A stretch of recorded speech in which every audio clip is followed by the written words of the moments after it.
15 বছর বয়সী হৃদয় ভ্যান নিয়ে বের হয় রোববার বিকেলে। রাত 8টার ভেতরে বাড়ি ফেরার কথা থাকলেও সময় মতো বাড়ি ফেরে না সে।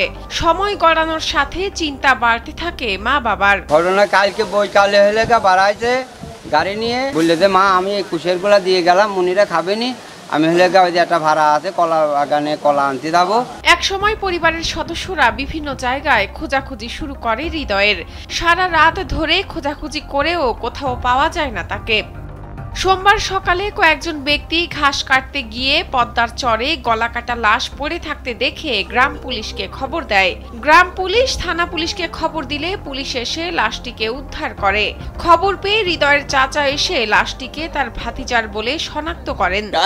এই কারণে মারেছে স্যার, আমি তো এই বিষয়ে কিছু জানি না, কি কর্মে মারলো আমার ছেলে। স্যান্ডেলিনা সো, রূপচর্চায় আভিজাত্য।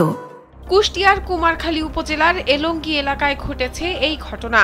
উপজেলার জগন্নাথপুর ইউনিয়নের হাসিমপুর বাঁধ থেকে 1 কিলোমিটার দূরে পদ্মার চরের কলাবাগান থেকে লাশটি উদ্ধার করা হয়।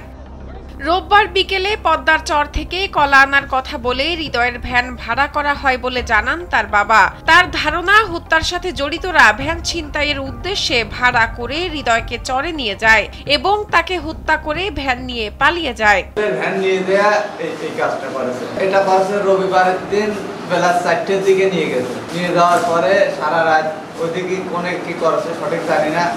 আমার সাথে আর একজন ওই সাওয়ালের সাথে একজন সাওয়ালের বন্ধু ছিল, তার আবার লাভাত হয়ে মানে পয়সা পরে আসি ভাড়া নিয়ে যায়। তারপরে সে নিয়ে দেয়া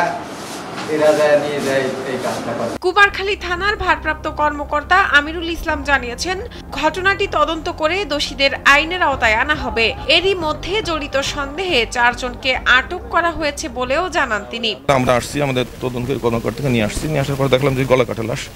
ধারণা হচ্ছে কে বা কাহারা এখানে নিয়ে এসে হয়তো এটা গলা কেটে ফেলছে।